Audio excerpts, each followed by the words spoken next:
In this video, I leave the campsite I'm staying on in Roundwood in the County of Wicklow in Ireland and head for the old military road which crosses the Wicklow Mountains National Park.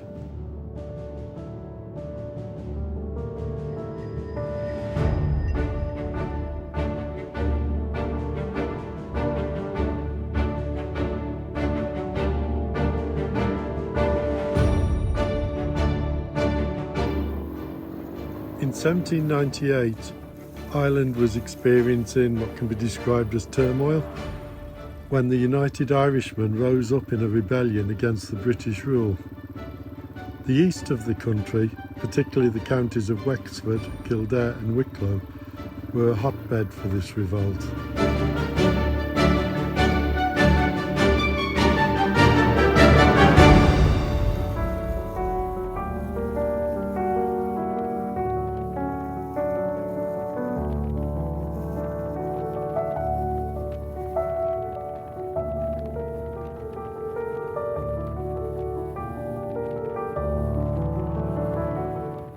Although defeated, remnants of the rebels remained active in the remote and inaccessible Wicklow Mountains.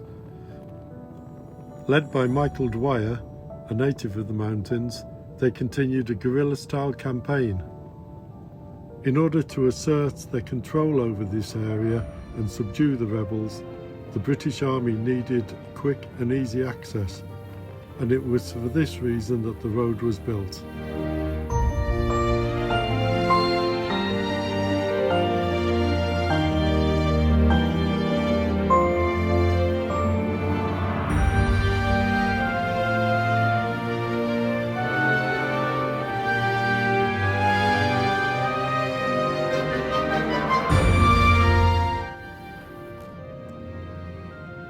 At the time, there were several roads running from east to west across the Wicklow Mountains, but none running north to south. The strategic new road would make this isolated area far more accessible and prevent rebels from operating unhindered.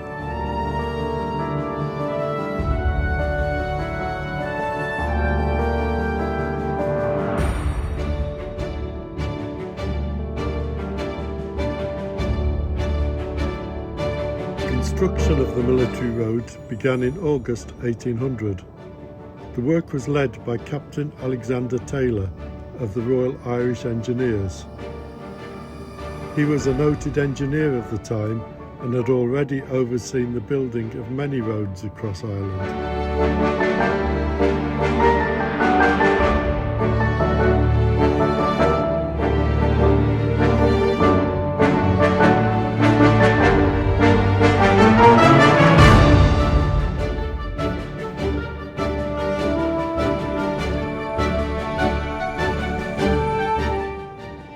This project was one of his most challenging. This was a wild and untamed upland of soft blanket bog where exposure to harsh weather was commonplace. 4 teams of soldiers worked in turn to build the road using shovels, pickaxes and wheelbarrows.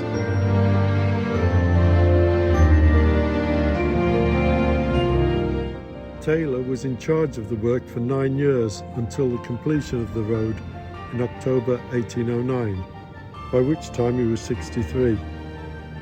His complaints of rheumatism were undoubtedly made worse by his involvement in this particular project.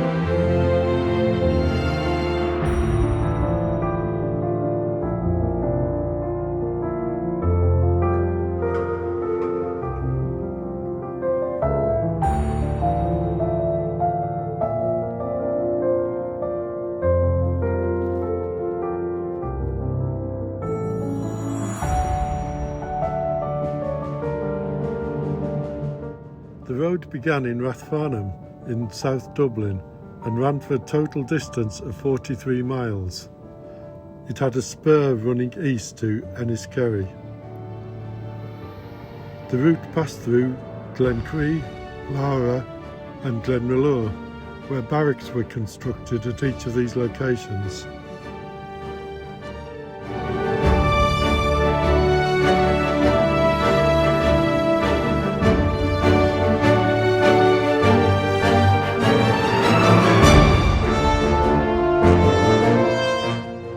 barrack was designed to house 100 troops and was well fortified to defend against attack. The barracks were almost obsolete by the time they were finished. Dwyer had surrendered in 1803, and the threat of French invasion, which was another reason for the building of the road, receded after the defeat of Napoleon in 1815.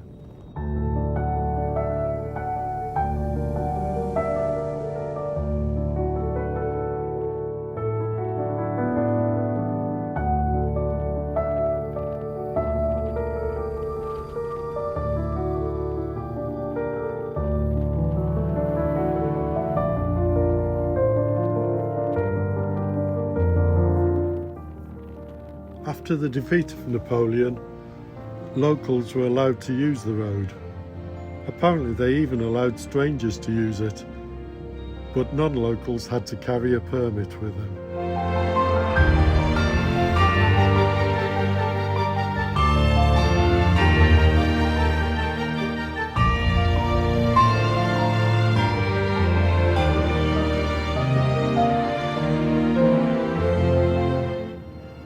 The old barracks at Glencree are now the Glencree Centre for Peace and Reconciliation, and to quote their website, they work to prevent and transform political and intercommunal conflict and build peaceful, inclusive societies.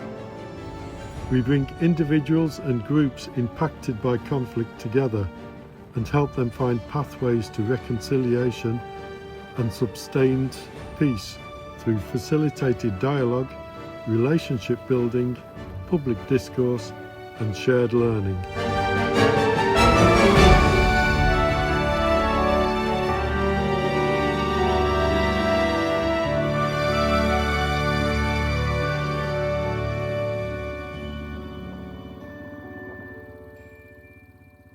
The centre certainly has a very calm atmosphere to it, and I must say it has an excellent cafe as well.